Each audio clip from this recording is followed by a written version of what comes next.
A seguir, Semana do Espaço, no Nat Geo.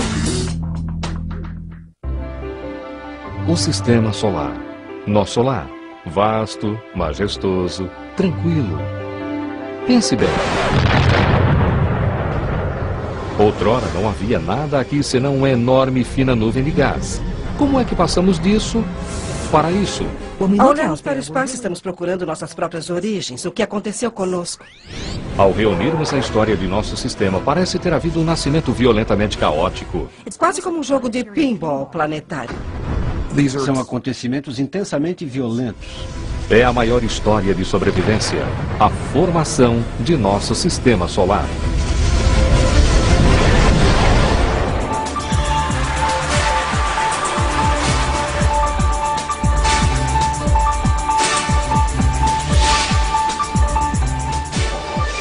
Mistérios da ciência, o nascimento do sistema solar. Por toda a história, os céus nos inspiraram reverência e admiração. Nossos ancestrais olhavam para o céu com assombro, imaginando o poder dos objetos brilhantes que hoje chamamos de planetas. O fato é que desde que os seres humanos existem, temos olhado para o céu, olhado para o que vemos ali e nos perguntado qual a conexão entre nós e o que vemos. Os antigos erguiam blocos de pedras, templos e pirâmides para prever acontecimentos cósmicos e adorar os deuses no céu. Entretanto, os primeiros telescópios revelaram um universo diferente de tudo que podíamos ter imaginado. Começamos a ver o que realmente existia ali. Não deuses, mas planetas, estrelas, enormes nuvens de gás. Em 1755, Immanuel Kant, cientista e filósofo alemão, voltou sua atenção para essas enormes nuvens ou nebulosas. E durante esse processo criou uma das primeiras teorias modernas sobre como o sistema solar havia se formado. Todas essas belas estrelas no espaço interestelar mostraram-se muito importantes. É ali que as estrelas nascem, onde os planetas se formam. A ideia principal de Kant era que aquela nebulosa poderia entrar em colapso e se condensar em planetas e estrelas, o que se chama de teoria da nebulosa. 250 anos depois, as teorias de Kant continuam ajudando a explicar o nascimento de nosso sistema solar. Hoje, novas observações estão revelando como o Sol, os planetas e as luas de nosso sistema solar se formaram. Cientistas como o professor Jeff Hester estão solucionando muitos dos mistérios do processo de formação que existem há tempos imemoriais. Hoje temos respostas para perguntas que as pessoas têm se feito desde que os seres humanos existem. E isso muda a maneira como pensamos sobre nós mesmos. A doutora e astrônoma Michelle Thaler trabalha com o telescópio espacial Spitzer da NASA. Este é o quarto e último satélite do programa Grande Observatório da NASA e dá aos cientistas uma visão totalmente nova do universo. O que está acontecendo hoje na astronomia é que estamos finalmente vendo o universo como ele realmente é, e não como os seres humanos o percebem.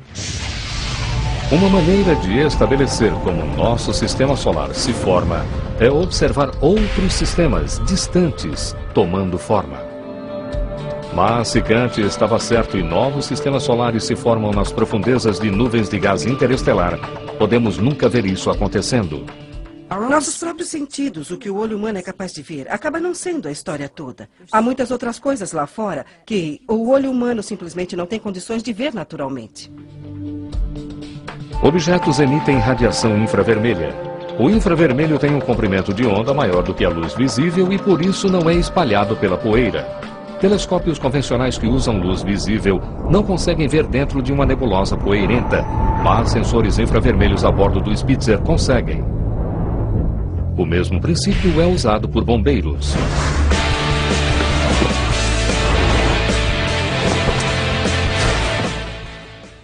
Essa sala está completamente tomada pela fumaça, com seus próprios olhos ou com uma câmera comum. Não há como ver o que está acontecendo. Por isso, o Corpo de Bombeiros usa câmeras de infravermelho para conseguir ver pessoas dentro de um cômodo cheio de fumaça. Na verdade, ver o calor do corpo de uma pessoa. É exatamente assim que o Spitzer funciona. O Spitzer olha através de nuvens de fumaça e poeira gigantescas para ver os planetas dentro delas, da mesma forma que esse pessoal consegue encontrar as pessoas. A luz visível é completamente bloqueada por coisas como fumaça e poeira. Entretanto, a luz infravermelha tem um comprimento de onda maior e, na verdade, é uma espécie de coincidência feliz para nós que nada detenha na química da fumaça e poeira. Encontramos uma vítima aqui. Calma, estamos aqui.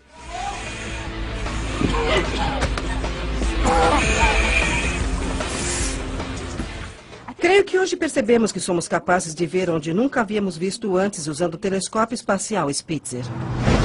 Uma câmera em um cômodo cheio de fumaça é uma coisa. Um telescópio no espaço sideral é outra, completamente diferente.